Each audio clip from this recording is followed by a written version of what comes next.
Duau Hapi, per emta I sank Kemet, imen seshem kekwi emheru, chesenef shemsuef uechshau. Hail to Hapi, the Nile flood, who emerges from the earth, arriving to bring life to Egypt. Hidden of form, the darkness in the day, the one whose followers sing to him as he waters the plants. Created by Ra to make every herd live, who even satisfies the desert hills that are removed from the water, the one who makes the crafts of Ptah grow.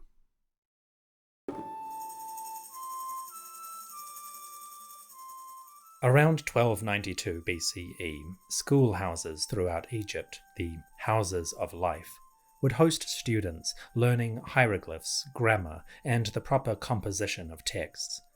One of the classic ways to learn proper Egyptian writing was to transcribe or copy prominent works of literature and religious texts. There are many of these texts preserved on fragments of pottery or writing boards, excavated at various sites throughout Egypt. Among those works, one of the popular ones is a Hymn to the Nile, or a hymn to the god Hapi. Hapi is the personification of the flood, the life-giving waters that emerge once a year to cover the fields of Egypt in nutrient-rich water. Hapi, at a basic level, is Egypt. It is through the flood waters that the land as we know it exists. The ancient Egyptians understood that, intuitively and culturally, and they revered Hapi as one of the most important deities in a natural and life-giving sense. Surprisingly, the god doesn't seem to have any major temples. There are small shrines located in other sanctuaries, and references to Hapi appear on pretty much every temple throughout the land, but he doesn't have his own Karnak or Dendera, so to speak. Instead, the worship of Hapi seems to have been more immediate, much closer to the water itself. This has left some evocative imagery and religious texts, but also created a few misconceptions in the modern world. Around 1292 BCE, students working in the houses of life would often copy parts of the hymn to Hapi. Some of these survive in reasonably good condition, and I'd like to read you one now. These praises of Hapi are really a praise of the Nile flood, and any reference to the god should be understood in that context. The hymn begins as follows, quote, "Hail to you, Hapi, who comes forth from the earth, who arrives to give life to Egypt, or Kemet, the one hidden of nature, like darkness in the day, whose followers sing to him, the one who floods the fields which were created by Ra, who causes every herd to live, who satisfies the desert which is far from water. He, Hapi, is the moisture descending from the sky. Egypt is awakened, its exhaustion has gone. All the creatures celebrate when Hapi makes the two riverbanks green, when he pours forth abundance among the old and the young alike. How lovely the lotus, whose blossoms cover the flood, that they may tell the happiness yet to come. Every creeping thing rejoices within its dwelling place. The insects call on Hapi while they dance in the air or buzz upon the riverbanks. They announce the birth of children, and the frog croaks for happiness. Faces are joyful, taken to cheering. To the limits of the land it grows green. There is so much food, one grows tired to see it. Good things are strewn about in the doorways. Abundance overfills the stomach. The teeth are sweet with dates, and laughter comes forth. The back turns away from complaining, and happiness banishes hardship. Ears breathe in the sound of summons. Hearts receive messages. The small do not curse the powerful. The lowly ones show respect for the great. The young offer praise for their lord. The powerful chasten the boastful ones. The plans of the residents are like those that had been before. Ma'at is in the mouth of the governors. The great wine jars are full of wine. teeth connect with good quality beer. The eyes of the curious look about. Their limbs are clothed in red linen. Temples are splendid with rituals. Offerings take place at the shrines. The double doors swing wide for the lords of eternity. The falcon gods are happy. The torches flare in the breeze. The homes of the gods are illuminated. The writings of the audience chamber in the palace are found. The book of rulership is found. Crocodiles rage, plunging about to their heart's desire, and the waters are fresh with their voices. The fish are swollen with eggs, which are set free into the flood. Wild birds stop on the edge of the Fayum Lake, or dwelling places on the earth mounds of the south. The Northland, the Delta, will become their nesting place. The feathers of the geese shine. The fowlers snare birds. Their arrows catch good things. Papyrus plants grow green, bearing their seeds. The transport ships are weighed down with their stakes. Bulls bellow when they see the thickets. Young animals nurse at their mother's teats. All plots of ground give birth to food, and jars are full of milk. The small animals of the valley scurry about, making noise. Their fur is rich and smooth and needs no grooming. The ostrich leaps up when he sees his vine plants. His children are satisfied and sleepy. The poor are like the highest of the land. The great are like the humble. The man of low status reaches power so that he too may bring forth barley. Emmer wheat is created for him, and the hunter hunts for him. Every lock of hair drips with sweet oil, and the bees are making honey. Come forth, O God, Hapi. Do not be slow. Do not be cruel, reducing what we have, for you might do wrong to the innocent. May you, Hapi, give breath to the nose when you come. O Hapi, do not sink into the ground. Your perfection is here before us, so that we may turn back to your keeping, and the gods are near. End quote. Like most religious works, these texts are fragmentary, and we don't actually have a completely preserved version. But you get the idea of the importance of Hapi and how the life-giving waters create Egypt as a land and a society.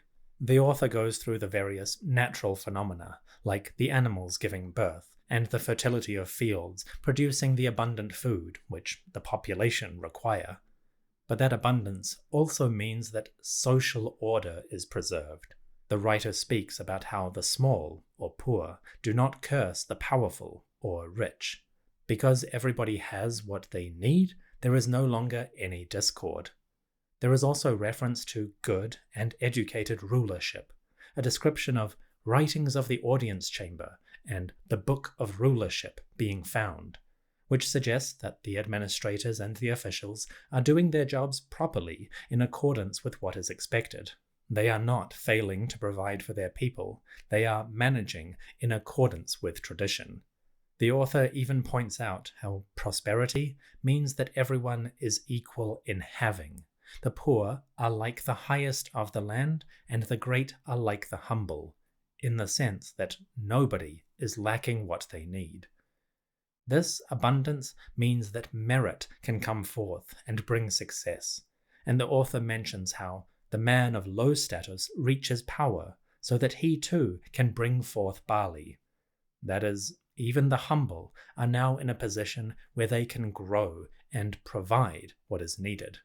So the blessings of Hapi are fundamental to the social order of Egyptian society. When the flood comes forth at the proper amount and on time, then everything can exist in a state of harmony. The land fills with lotus flowers, perfume reaching the nose of everybody, and nobody's belly is empty.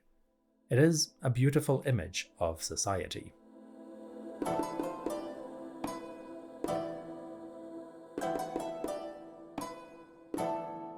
Duau Hapi, webenek emniut hecher, her sautu em inuek. Praises to Hapi. When you rise in the city of hunger, then people are sated on your tributes. With stalk in mouth and lotus to the nose, everything sprouts upon the earth. All vegetables are in the hands of children. They can forget the meals. Goodness appears over the streets, and this entire land is leaping for joy. These texts are what we would call private prayers to Hapi. That is, they appear on small documents written by students or officials, people outside of the royal sphere.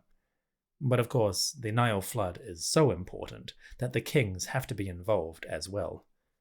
Fortunately, we have some excellent records from the days of Seti I, Ramesses II, and their descendants. At a site called Jebel el-Silsila, not far from Aswan, in the far south, that is, upriver, these pharaohs made offerings to the god Hapi, who, it was thought, emerged from caverns deep underground around this region. You can still see the rock carvings of Ramesses, Seti, and so forth at Jebel el-Silsila, and they constructed small shrines for the honouring of the god. They also left their own prayers to Hapi. These ones follow a similar trajectory, explaining the social order and the abundance which the Nile flood produces.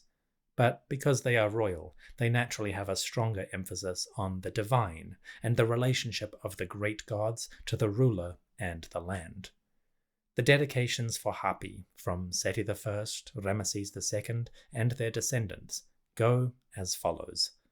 Quote, "Long live the good god, the beloved of Nun, Hapi, the father of the gods, and the Ennead of gods who are in the Nile flood. Provision, sustenance, and prosperity for Egypt, Kemet. Hapi is the bringer of life to everyone through his sustenance, on whose path is wealth, on whose fingers is provisioning, at whose appearance everyone is in joy. You, Hapi, are a unique one, who created himself. No one knows what is within you. As for the day you emerge from your cave, everyone is joyful. You are the master of fish, rich in grain, causing Egypt to have prosperity. Even the Ennead of the gods do not know what is within you. You are their very life. With your appearance, their bread is doubled, their offering tables are supplied, and your appearing they rejoice. You are the maker who made them, seeking out the means of sustaining everybody, just like Ra did when he ruled the land. How happy is everyone with Hapi's appearance. One breathes the breath of life from his mouth. He is the one who multiplies grain like the sand. The granaries are full to overflowing." Then his person, the king, said the following, "It is Hapi who brings life to the two lands. He is the one knowledgeable about the needs of this entire land.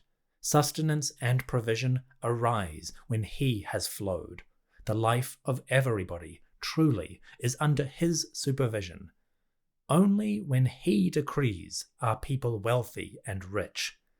I, the king, know that which is found in the chamber of writings, that which is kept in the documents office. It is that Hapi emerges from the two caves to replenish the offering bread of the gods themselves. The pure water at Jebel el-Silsila is surely his sacred place, where we will double offerings for him." End quote. So the king lays out a similar description of how important Hapi is to the world.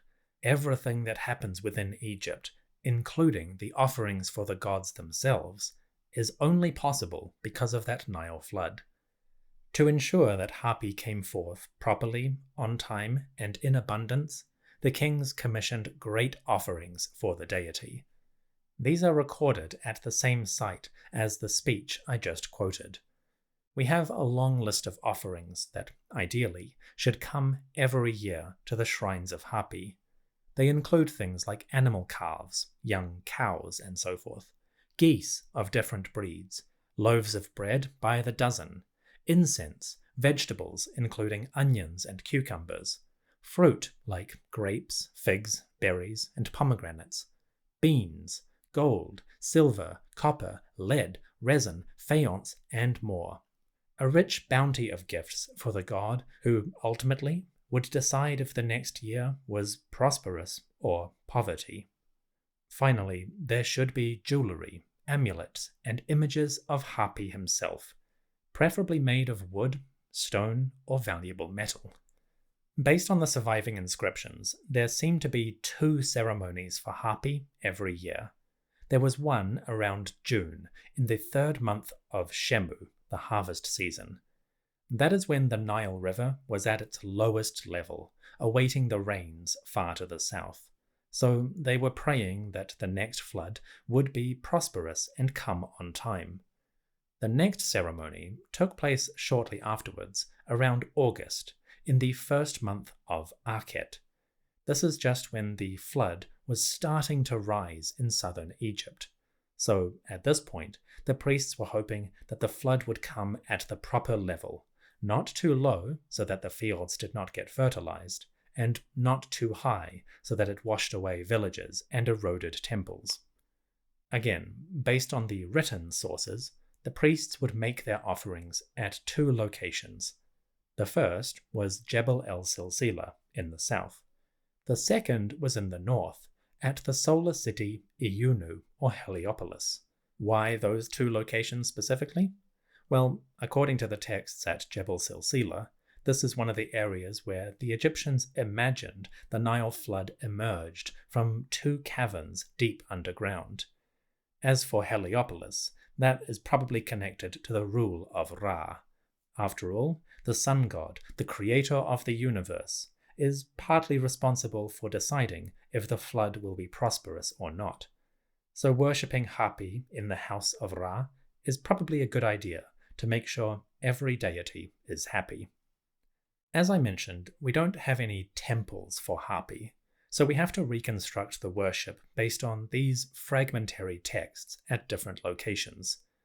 The inscriptions of Seti and Ramesses are some of the earliest surviving pieces, but if you look closely at those rock carvings, you do get hints that they are much older. The proclamations that Seti and Ramesses inscribed actually have many small errors in the spelling and the grammar, which suggest, tentatively, that the sculptors were copying from papyrus documents. These might have been much older, going back into the early New Kingdom, the Middle, or even the Old. Alas, we can only speculate how far back these rituals go. But Hapi was a supremely important deity. It's a fair bet that these rituals occurred much earlier along the river of time.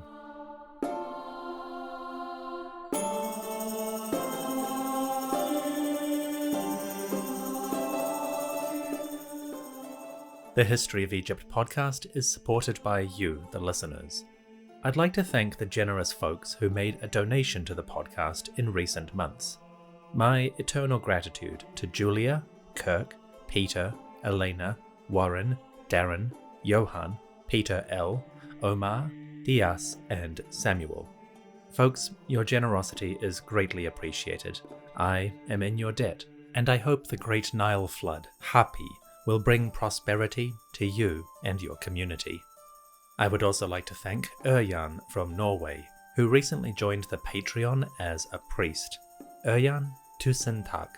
You are most generous, and it is greatly appreciated. May the lords of the southern Nile, Hapi, Khnum, Satet, and Anuket, bring blessings upon your household and ensure you never lack for fresh water.